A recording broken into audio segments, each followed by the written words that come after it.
Hello everyone and welcome to the channel. Ketron here, and today we're going to take a look at the American lock number 1100. Now lots of people post videos about these locks and how they get into them, and everybody has a different opinion on what gets them in the best. So we're going to see. I'm going to use today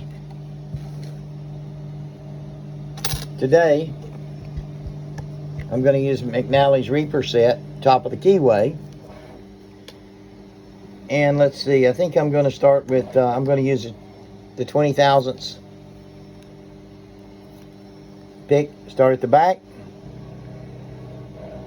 work our way to the front.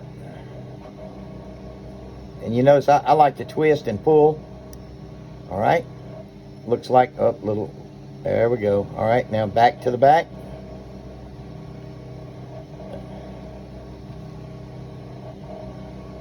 Yep, little reverse rotation there. Oops, there it goes. Just that quick, ladies and gentlemen. I am Ketron, and thank you for watching.